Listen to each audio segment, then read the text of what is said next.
Welcome to New Life Live, the premier place to receive free advice from Christian psychologists and counselors for the mental, emotional, relational, and spiritual challenges you face. Since 1988, we've offered compassionate responses that combine God's truth with proven psychological principles to guide you toward healing. Our phone lines are open. Call us now at 1-800-229-3000. It's about a week before Christmas and all through the house. What's going on? Call in. We'd love to talk about it here on New Life Live. I'm Brian Perez, joined in the studio by licensed marriage and family therapist Chris Williams and clinical psychologist Dr. Jill Hubbard. How are you guys? Good. Good. Yeah. Jill, you're doing well? Yes. Awesome. What's on your mind to begin today's program? Well, as promised some weeks ago, I'm going to talk about road rage.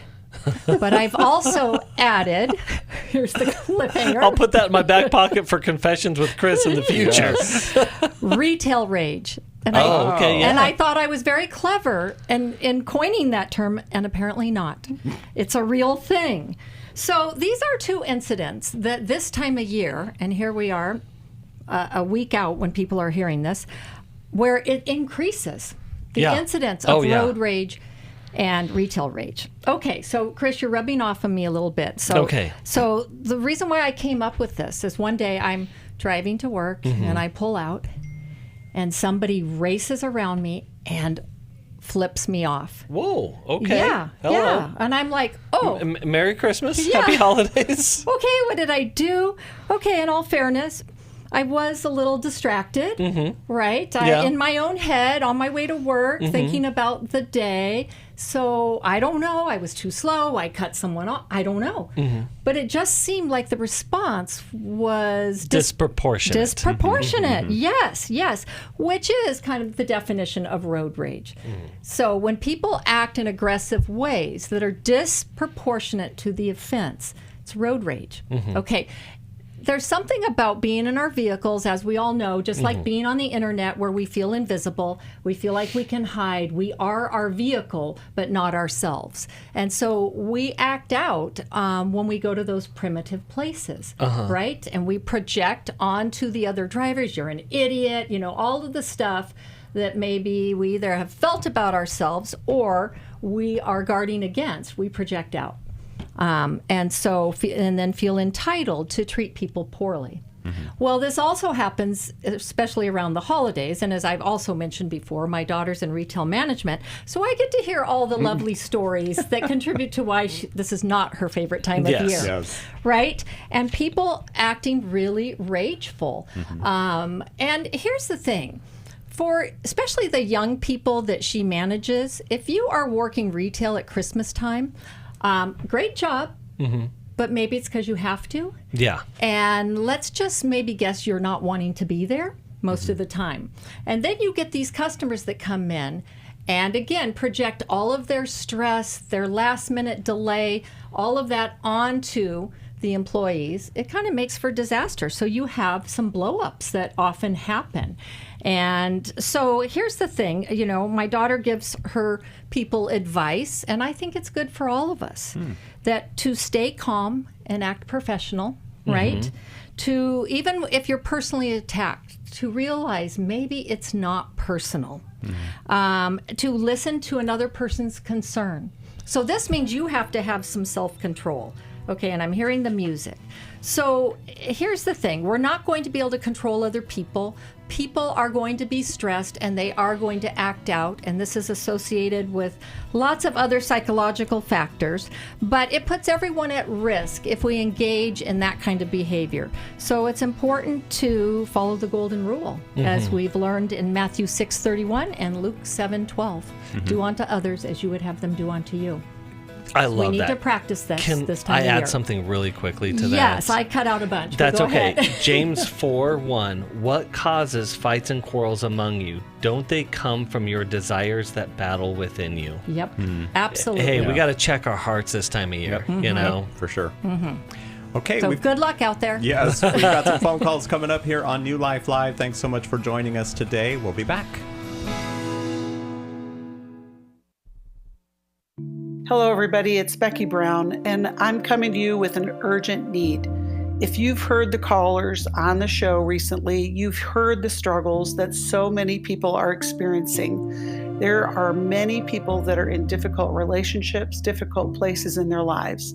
I want you to help New Life continue to offer hope for people's lives. We had some generous friends of New Life that started a matching gift, and every gift will be doubled up to $475,000. But it's urgent. The matching window closes December 31st, so don't wait.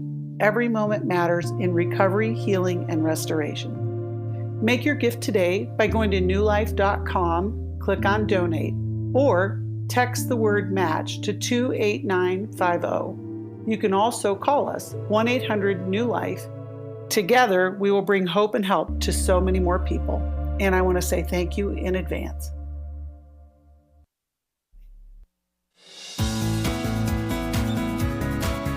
To find out more information about New Life or to order any of the resources mentioned on today's program, call 1-800-NEW-LIFE. Now back to New Life Live.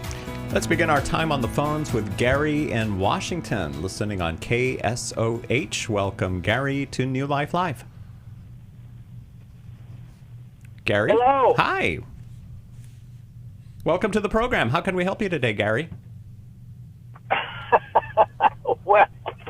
Well, I've been listening to your program now for several months in the car, every day at the same time.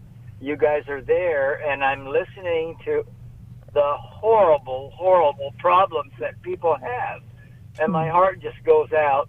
And so I feel kind of silly calling because mine's not a horrible problem. But I have always had a real problem with kissing on the mouth, and I don't understand why. It bothers me a lot. Are you married, Gary? Oh, yes. We've been married for almost 60 years, and we have 4 beautiful kids. Oh, yeah, we obviously had a great sex life. But still.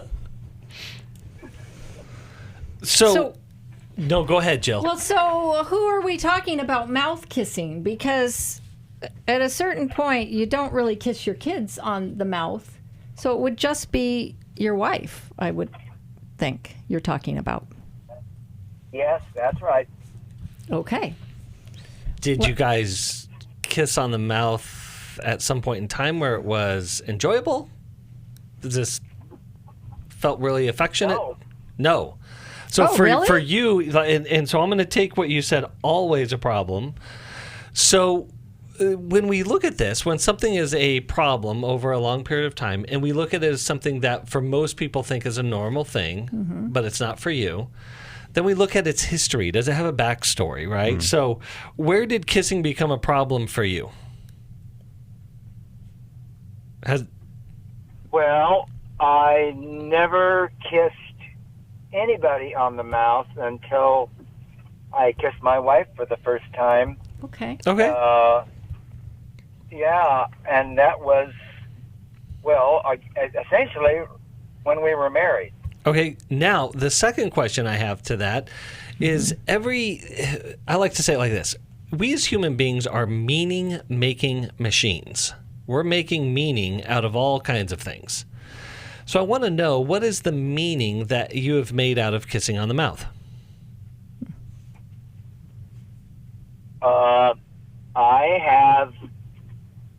I have learned that my wife values that a great deal.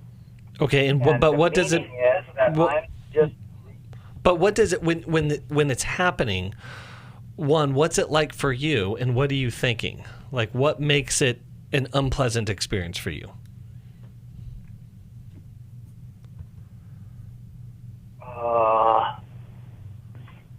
Maybe he's never thought of this before. Well, I suppose it's unpleasant. I always, like sometimes when I get done kissing my wife, I want to wipe my mouth and yeah. So it's messy, or there's germs. Yeah, it could be a hygiene thing. Or she has thing. bad breath. Uh-huh. Or the idea of it just seems gross. Yeah. Okay. Yep. Okay. Yeah. So prior to, like, in dating, you never kissed anyone. So there was something about kissing that. And did your family, when you were young, like parents, will give a peck on the lips? No. No. Okay. Was your family very affectionate, Gary? My dad was. Okay. My dad was a great hugger, Mm-hmm. But my mom, she was a standoff person for sure. Okay. Yeah. Okay. So you didn't get as much affection from your mom. I mean, I knew she loved me dearly, but Okay. no, nothing physical at all. Okay. Okay. And it's certainly something you saved for your wife. So the thing about mouth kissing, too, it's highly intimate. Mm-hmm. Yeah. People can have sex and not kiss because kissing is more intimate than intercourse. And so it's something to look. I mean, sure, there's, okay, it's messy or there's germs, and that's something that you have to encounter. And you can certainly ask your spouse to use mouthwash and let's brush our teeth first and all of that. Here's a mint. Yeah. But the idea of being that intimate with your wife, with a woman, right? And I'm wondering, with your mom being very standoffish, if you're more comfortable yourself being a little more standoffish. Oh dear. Well, and it's especially bad now because now we're getting older, so that the sex part of it is not a very big deal. And yet my wife really wants to cuddle, we haven't shared a bed for probably 25, 30 years because my wife is disabled. She had a terrible stroke, and it made sex impossible. And so we sleep in different beds, but she's, anymore, she just is needing me more than she used to, and she needs physical closeness. She's missing you. Can I just ask a quick question, Gary? Do you ever kiss her on the cheek or kiss her hand or anything? Do you have any problems with that, or? Oh no, not at all. Okay. No. But I love to kiss her. But how sad on the head how sad for you, Gary, that your wife went through this 25 years ago? I mean, how sad am I? No, how sad for you. That's a loss. Yeah, that's a huge I mean, it's loss. a loss for your wife. It's also a loss for you. Yeah. Right? And if that stopped your sexual intercourse intimacy, that's a huge change. And so sometimes, people become comfortable, like almost roommate-like. It's your best friend, and you love each other.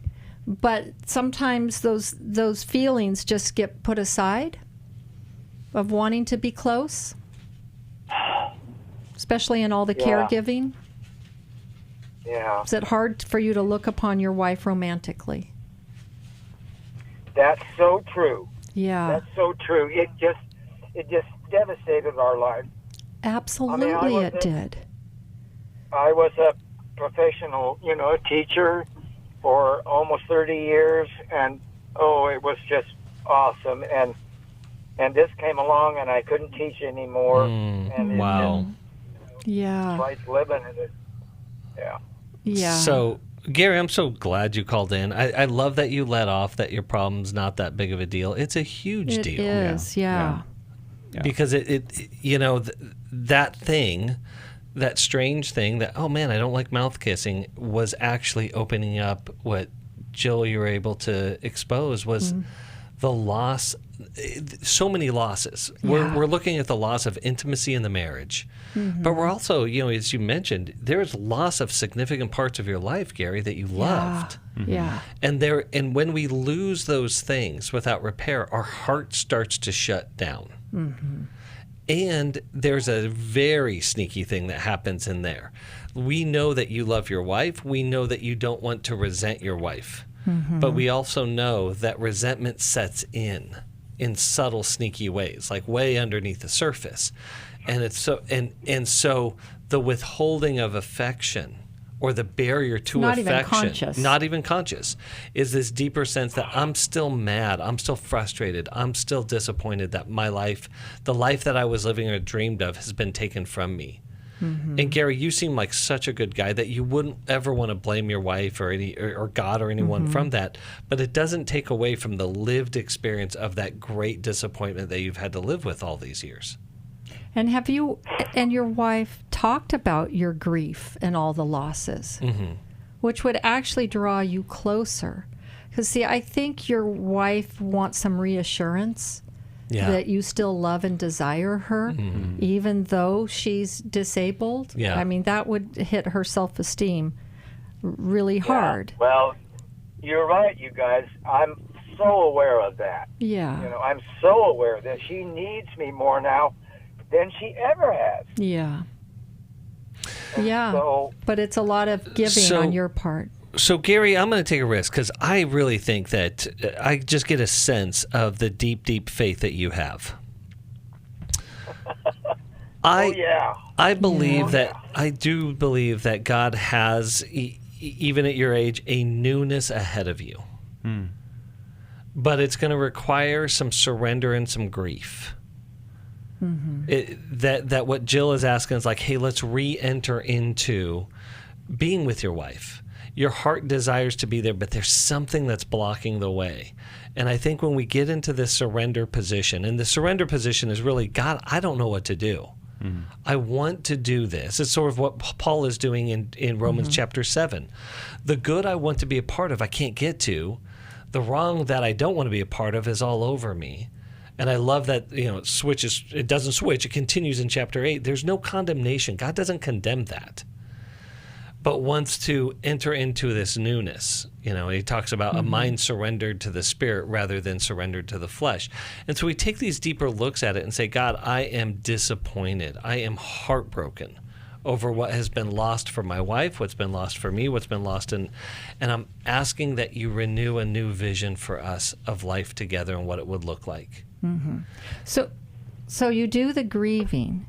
And Gary, as men get older, their emotions become, and I'm sorry to say this, more female-like. Yeah. So therefore, testosterone or lack thereof matters. Yes. So we women, our attraction is in our minds.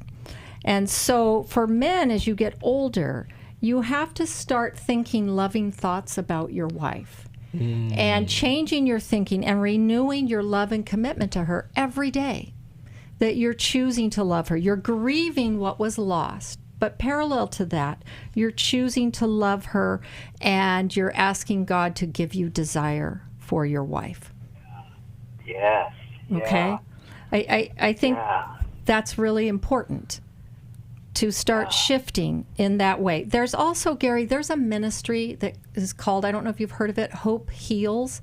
And it's about a young couple who, after they got married, the wife had a stroke. And she had a series of strokes and series of operations. She was a beautiful girl, and she's in a wheelchair. They've been able to have 2 children, but they have a wonderful ministry. You might look them up. It's Catherine Wolfe. And I forget her husband's name. They're amazing, and she's written a book called that's about long suffering, which I think we don't do very well in our society. So that's interesting. I just on Live Talk Radio, where I'm talking to you, I just listened to an interview with that lady. Oh wow, really? She's marvelous. Oh wow, I've never heard. I got to look her up. They're from Southern California, but they've moved to Georgia. Okay, they went to USC, and yeah, that's amazing. Jill, I have to say, a total mic drop moment for me. Think loving thoughts about your wife every day. Every day, yeah. Let the heart follow the mind. And the last thing I'll say about that is the reason I want to go back to the meaning we make is because when I think loving thoughts about my wife and I allow my body to follow suit, I get a new meaning. This means Yes. something different for me. Well, What was avoidant or scary or uncomfortable now becomes more comfortable and enjoyable and pleasurable. and once a person is gone, you won't care about the germs or the growth. That's hits. exactly you will right. long to kiss them. Yep, that's good. Words of wisdom today. Think loving thoughts about your spouse, and the body will follow. That will follow, yeah. All right, Gary, thank you so much for calling in today to New Life Live. We're going to send you a copy of the Life Recovery Workbook for Grief, because you and your wife have gone through a lot. Also, the Intimacy and Marriage Weekend Intensive is coming up in a few weeks in Orange County, California. We would love to see you there. More details at newlife.com. My husband addicted to pornography for the majority of our marriage. I was very isolated and didn't really know which way to turn. If you've been affected by betrayal, an emotional or physical affair, or pornography, the Restore Intensive will equip you with support and tools to help you through. I went to the Restore conference, which seems to be the missing puzzle piece where I was able to find my voice. When two people want to do their part, we can be restored. But if they don't, we are not stuck because someone else made a decision. God lets us weigh in on how we want to walk out our lives. The Restore Intensive is coming to Dallas, Texas, March 6th to the 8th. Register online at newlife.com or call 1-800-NEW-LIFE. Enter the code NLL for a discount. I'm navigating my world now. It feels so wonderful. I've had a great experience at Restore. 1-800-NEWLIFE and the discount code NLL. For over 35 years, New Life has been the most trusted name in Christian counseling. Your ministry has saved my life. If you struggle with emotional hurt, family or marriage problems, the pit of depression, or the pain of addiction, we can help. I'm down 100 pounds now from what I was. I found a counselor through New Life Ministries, and it's just been outstanding. Our treatment programs provide clinically appropriate solutions from licensed professionals, all in a biblical framework. I have had problems with alcohol. I think God has ordained this place to be His. You don't have to be a prisoner of your pain. Help is available at 1-800-NEW-LIFE. She tells me that I'm a new man, and I feel like a new man. It worked for me, and it can work for them too. This time it is different. If you're ready to take the first steps toward genuine spiritual and emotional healing, call us today at 1-800-NEW-LIFE. God can open the door for a better tomorrow. To get someone that's competent, that's good at what they do, it's been like day and night compared to what I've had before. Call 1-800-639-5433.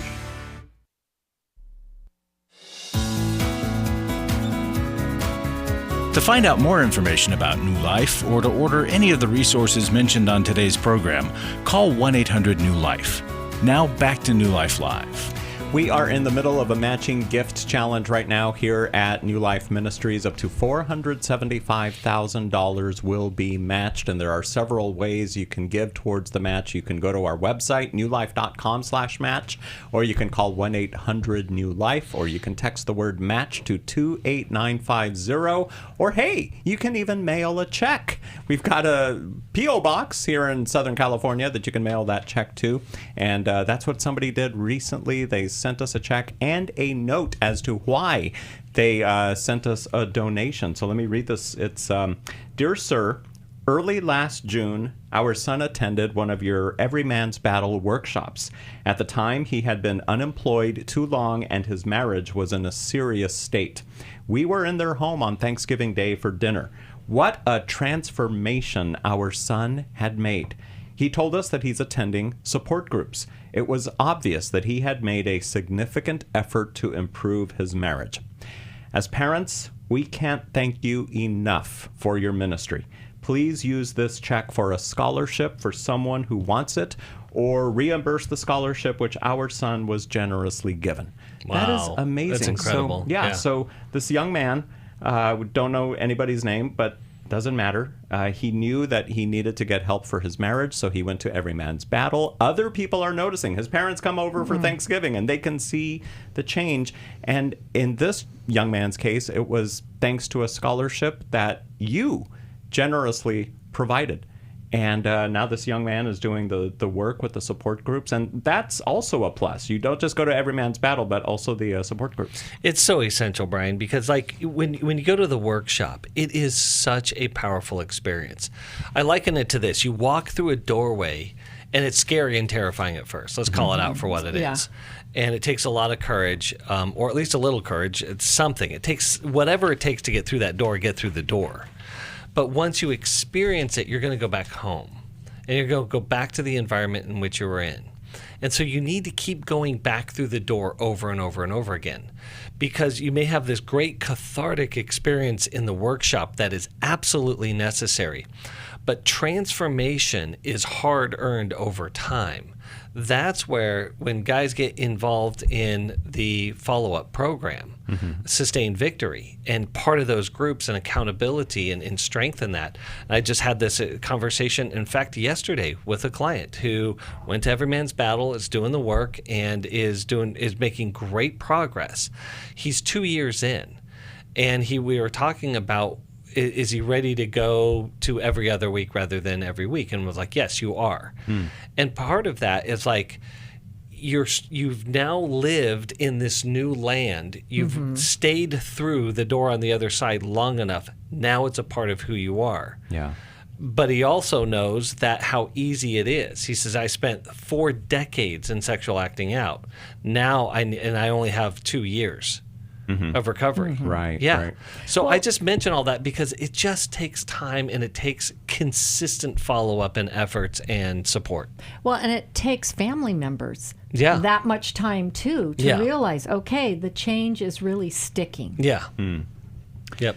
So the next Every Man's Battle weekend workshop is January 23rd in Orange County, California. You can sign up at newlife.com or by calling 1-800-NEW-LIFE. If you find yourself in a situation where you really want to go, but maybe you can't afford it, we can offer scholarships for the registration itself, and you can call us to get more details at 1-800-NEW-LIFE. Now, back to the phones. Here is Karen, who is listening in Dallas on newlife.com. Hey, Karen. Welcome to New Life Live. Hi. Hi. How can we help you? Really quick, Karen, I'm hearing a lot of background noise. Do you have the window down or something? No. Let me... Or the radio on? Well, go ahead and ask your question. Okay. Is that better? We'll turn our headphones up louder so that we can better understand. Go ahead. Okay. My question is, my son has been with this guy for 6 years, and I've never excluded the guy from coming, to family functions and things like that. Me and my son have a really, really close relationship. He calls every day. He's a great son. He really is. And so... So this is, Karen, a romantic relationship? Oh, yes. Okay. Yes. Okay. My son is gay. And so he told me that the guy is kind of pressuring him about being married. And he said, well, Mom, I know you didn't raise me like that, and I don't really believe in that. And, and he's been pressuring me now for like a year. And so I want to know if I did just go ahead and just have something, just to shut him up, would you come? And I'm just like, I don't know. Oh, wait. Okay. So, Karen, an immediate thought that I have is that whether your son were gay or straight, if he were going to marry someone out of pressure just to shut them up, I'm going to marry her to shut her up. I think this has nothing to do with being a bad gay. Premise. Yeah, that's a bad premise. So that is something I might want to explore with him. Now, is he just saying that to soften the blow to you? But marriage I believe so. Okay, because marriage is a serious deal. But I would still question that. Well, let's talk about marriage, son, because regardless of who you're marrying, it's a big deal. Yeah. It's a commitment. And the way you're describing it to me, it sounds like you're just going to try it out or... Yeah. Yeah, well, they live together now. They live together. He has him on this stuff like a partner and his insurance and all that. Okay. We've got to take a break, Karen. Stay right where you are, and we'll continue our conversation with you and everyone else on the line. Don't hang up either, because we want to talk to all of you before the program ends today. This is New Life Live. I'm Brian Perez, here with Dr. Jill Hubbard and Chris Williams. We've been married 33 years. We attended the Intimacy and Marriage Workshop. Even though we've read books or attended a few other marriage weekends, this was certainly different and a lot more intensive than initially that we thought. When you come to Intimacy and Marriage, you're going to be immersed into a 3-day process. Was not really sure exactly what to expect, but the idea of learning to really understand intimacy was intriguing. We had been in the same patterns of struggle over and over again. If you've thought, I don't think we can ever change, we're just in this rut and we can't get out, the Intimacy and Marriage Workshop can help you get out of the rut. The Intimacy and Marriage Weekend is February 13th to the 15th in Orange County, California. Register online at newlife.com or call 1-800-NEW-LIFE and use the code NLL for a discount. 1-800-639-5433. I would highly recommend it. I was sort of vaguely familiar that the 12 steps had some origination in the Bible. I found Life Recovery, and one of the things I liked so much was that it had such a broad appeal. It wasn't limited to just alcohol or drugs, that it was addressing a wide range of problems. At New Life, we believe everyone can benefit from a life recovery experience. There are life recovery groups all over the country. They take place online, in conference calls, and in person. And if there isn't one in your area, we can help you start one. We have startup materials, leaders' guides, CDs, Bibles, and more, all with discounts available for groups. Call us at 1-800-NEW-LIFE and ask for Terry Ward. The 12 Steps have long been a great help to people in recovery because much of the 12 Steps' power comes from the fact that they capture principles clearly revealed in the Bible. The 12 Steps is really a pattern for all of us as Christians. Call 1-800-NEW-LIFE. That's 1-800-639-5433.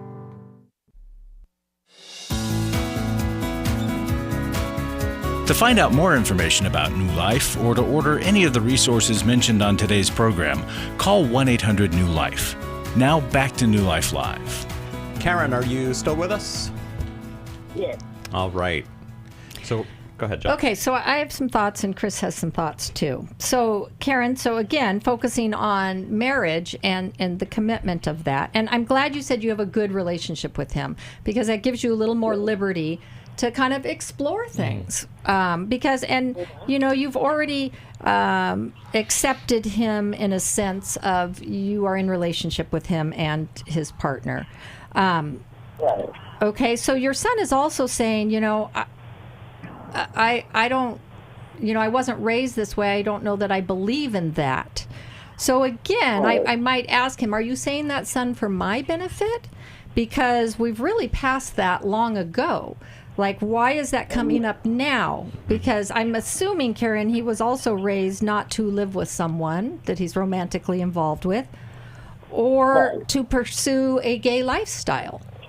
So why is that coming up in the area of marriage where it hasn't come up before, son? And what are you questioning? And again, is this for my benefit, or are you really questioning? Because I think these are important things to think about before you make this kind of commitment. And I would tell you this, whether you were marrying a man or a woman. Chris, what would you add? Yeah, because when it comes down to this, it may be like he's trying to soften the blow. Right. As you were alluding to before. Or he may be really struggling, but knowing the difference between those two things is really important. Right, because there's a difference between, you know, just kind of living a certain way and actually committing to it full bore. Absolutely. Right, with and a legal agreement. And I think getting down to the differences of what that is and what that means and what marriage looks like is really important. Yeah. But Karen, your original question, if I understood it right, is like, if there's a wedding, or a ceremony, do I attend? And listen, I don't impose this on anyone. I don't say that this is a hard and fast rule, because the hard and fast rule, I believe, is that you make decisions out of your best value system. And sometimes when those values contradict each other, we got to choose, we kind of got to triage it, prioritize it. But typically in these situations, I say, yes, attend. Because they're not making the mistake that you're endorsing this. They know how you feel about it. What you're saying is, I accept it or I support you, but I don't support this thing. Yeah, and you can have the conversation. Yeah. I don't agree with this lifestyle choice. I don't think it's God's best for you, but I understand. Yeah. You being in it and where you're at, and you're my son, and I love you, and I will be there even if I disagree with it. That's exactly right. Yeah. And I would say this, one of the things that we fear all the time is that if we accept something, it means we endorse it. Or condone it. Or yeah. condone it. Yeah. Yeah. We co-sign it. And I'm like, no. Accepting it is just saying it's an is that I can't control. Right. And so I have to. It's like Jesus hanging out with people that were not desirable in society, right? Yes, absolutely. Yeah. Yeah. Or Jesus, and even with the Pharisees, I will invite you, I will correct you, I will teach you, but it's going to be up to you whether you accept that or not. Right. Yeah. Karen, thanks for calling New Life Live today. We're going to send you a copy of Doing Life with Your Adult Children. And now let's go to CJ in Chicago, who is listening on newlife.com. Hi, CJ. Hey, guys. How are you doing? Doing well. How can we help you? Yeah. So I'll just start with my question just to get it started here. So I am almost 30, single. And my question is, how can I, as a single Christian man approaching his 30s, I'm 29, how can I deal with bitterness in the single season? Just a little brief background. So I am pretty much, among my main friend group, I am the only single guy. I do have at least 2 other friends who are single, but I don't really hang out with them all that much except for at work. But the people I do regularly hang out with, whether at work or outside of work, many of them are either dating or married. And sometimes it hits me a little hard on certain days. And I do recognize that I struggle with comparisons and all that kind of stuff. But how, I don't know if you guys, how you would suggest dealing with that kind of thing. Well, Jill, I'm going to default to you on this one because of you are. Okay, the lived experience. Of what? I'm not saying you're bitter, but you spent a lot of years single. I did spend, but my situation is a little different. But CJ, okay, so I guess I need some clarification a little bit. So dealing with yourself and the feelings that you have of comparison and all of that, correct? Okay. And it's hard because not everybody reaches milestones in life at the same time. I actually have a daughter turning 29, and she feels some of your plight, CJ. That it's hard when your friends are getting married, they're dating, they're having babies, their life seems to be moving on, yet that milestone hasn't happened for you.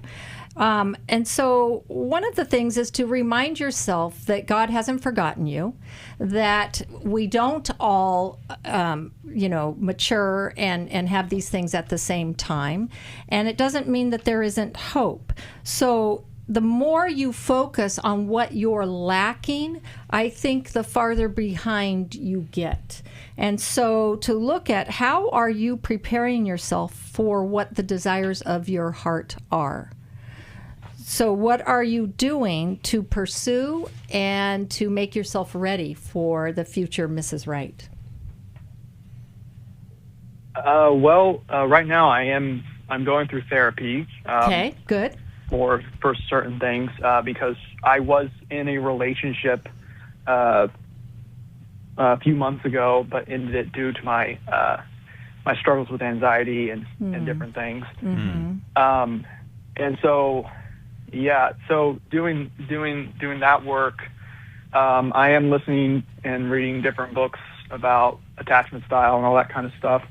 But I also sometimes watch, like there's these well-meaning people on YouTube, Christian influencers who are like, okay, if you need to know how to be ready. Oh, you have these things done, then you're ready, or whatever. And I listen to that kind of stuff, and honestly, I hate it all because it doesn't sound like stop. It's idealistic. Well, CJ, it's a form of legalism. Yeah.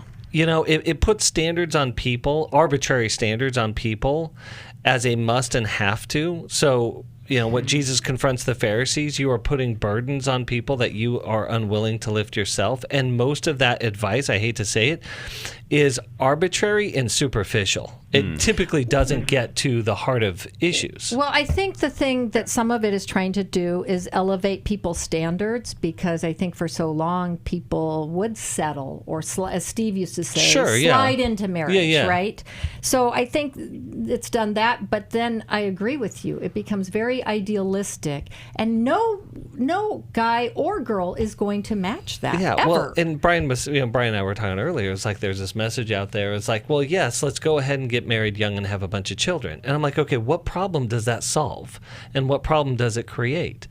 So this goes back to, I think, really reinforcing what you were saying, Jill, and CJ, what you're doing is that most importantly right now, I want you to be able to enjoy you, CJ. Yeah. I want you to have a deeper peace in your heart so that you can enjoy the seasons in which you're in. This is true for all of us. You're not unique in this. So I'm very grateful you called in, because all of us are in this struggle. Some of us are in this, in fact, in this holiday season, maybe recently widowed. That's got to be incredibly difficult. Or divorce. Or we just went through this in our alone. church, that there was a 17-year-old whose life was taken by cancer after an 8-year struggle. And so these are seasons in which we desperately need God's presence. We desperately need God's leadership, and we desperately need each other. But most importantly, to what you were saying, Jill, is that when we focus primarily on our lack, you know, especially in CJ, and in your situation, less than. and feeling less so then we deem ourselves unworthy. Yes. Right? And that's a shame cycle that just takes us down. Well, and it's not very attractive.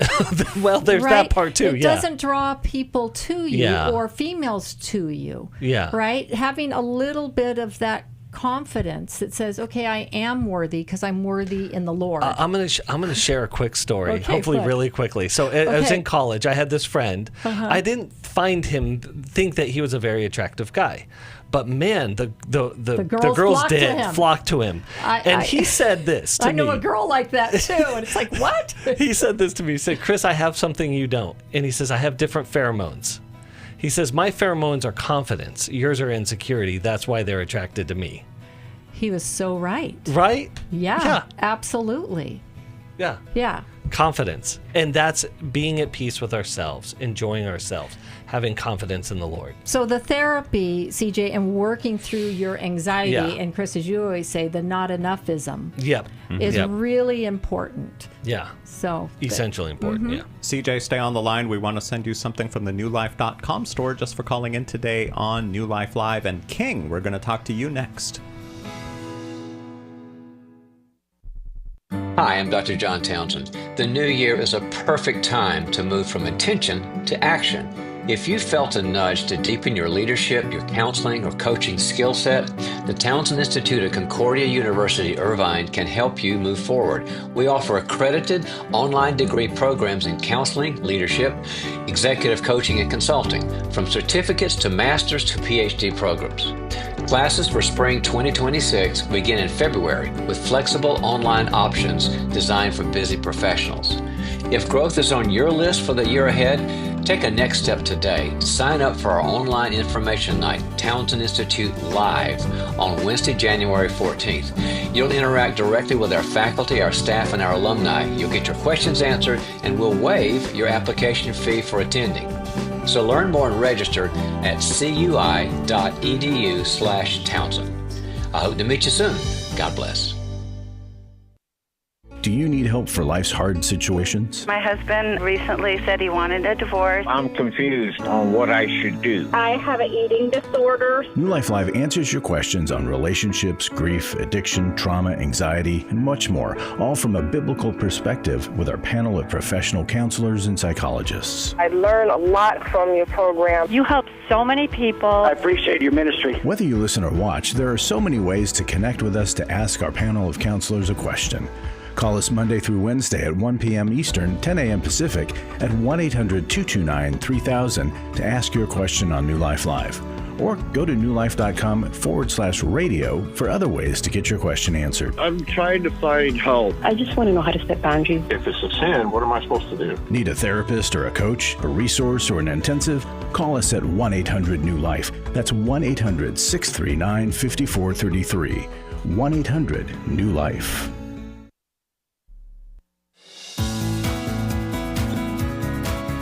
To find out more information about New Life or to order any of the resources mentioned on today's program, call 1-800-NEW-LIFE. Now back to New Life Live. CJ, it was great talking to you today here on New Life Live. We're going to send you a copy of Understanding Your Attachment Style. That is our friend Mark Cameron's new book. It just came out a few weeks ago, and we're going to send one to you just for calling into the program today. And now let's go to Maryland. Here is King, who listens on WAVA. Welcome, King. Hi, welcome. How you all doing? Doing great, thanks. All right. So I have a burning question on my mind. I've just been looking at my life for like the past almost 20 years, and I've noticed a cycle, a pattern.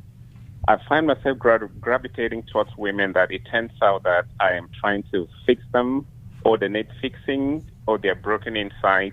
And it ends up being overwhelming. And over time, I am always, like 100% of the time, after a couple of months, I am the one who is like, I don't want this relationship anymore. But again, the heartbreak of the consequences of the breakup, it beats me down so badly for a couple of months. But my question is, what can I really do to fix myself? Because I've noticed this pattern in me for almost 20 years. What would you guys say?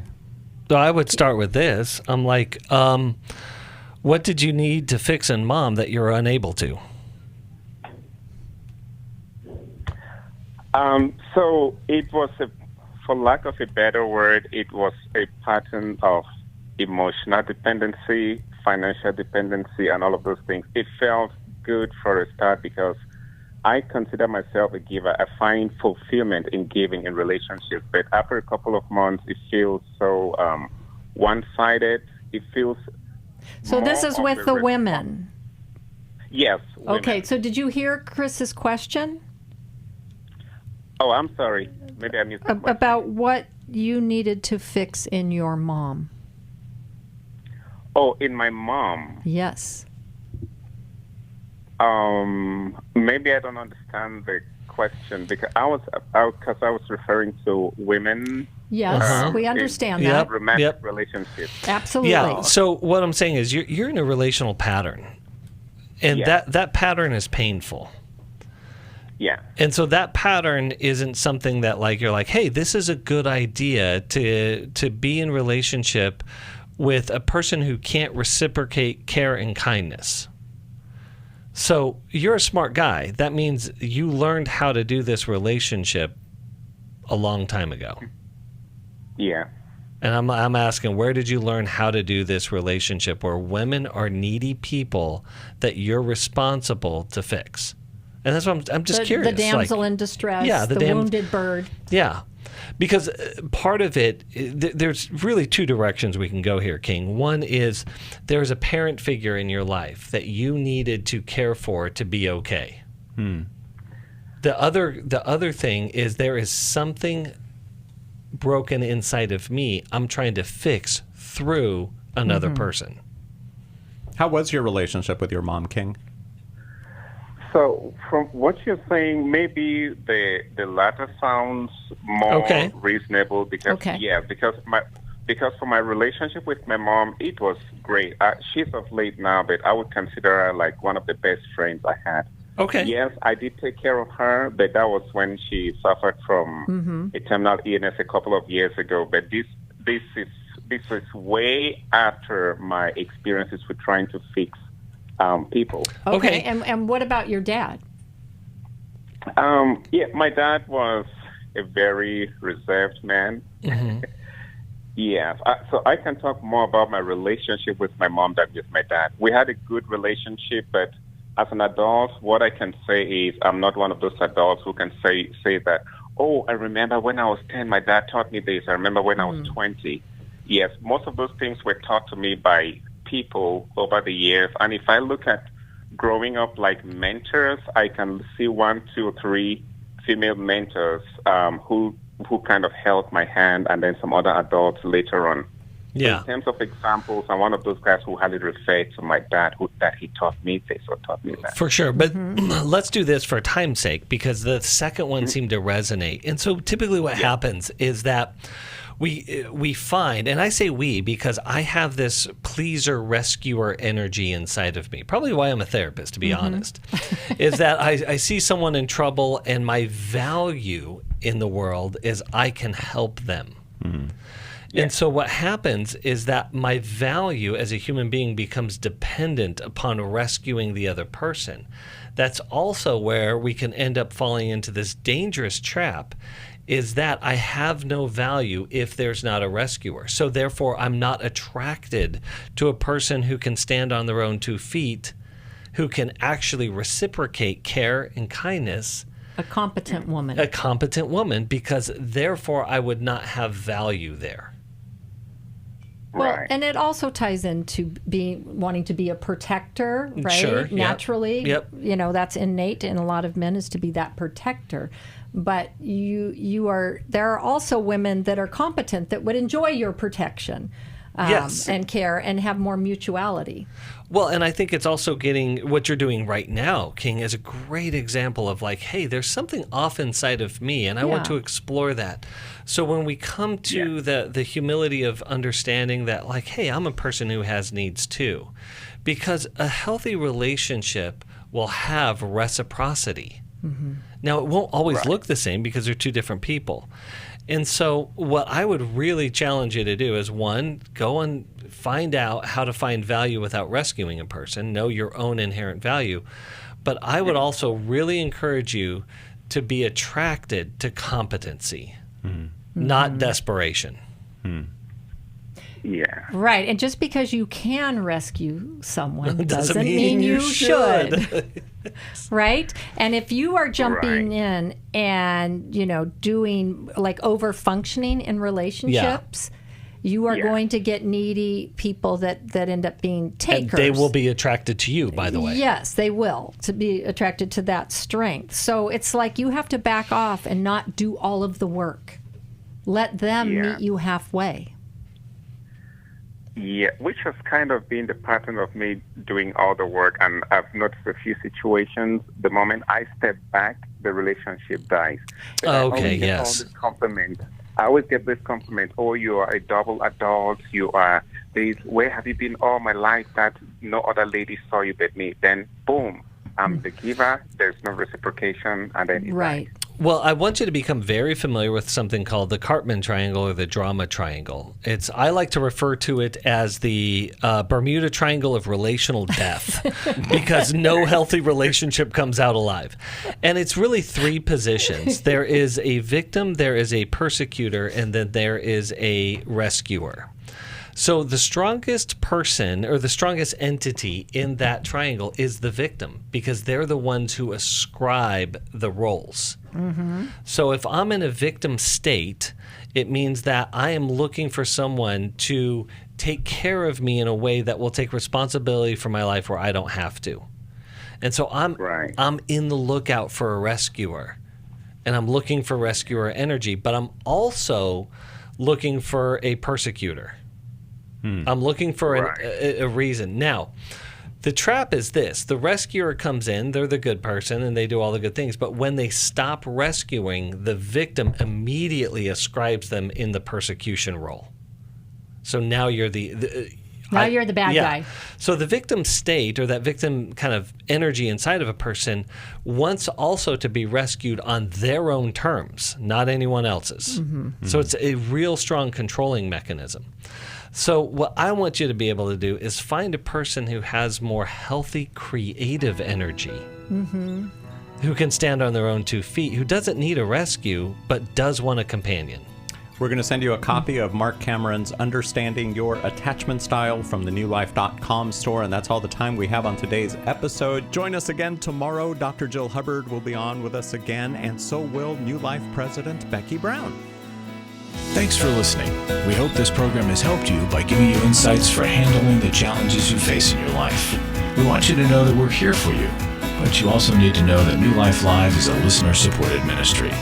To make your donation or to get any of the resources mentioned on today's program, call 1-800-NEW-LIFE. That's 1-800-639-5433 or online at newlife.com.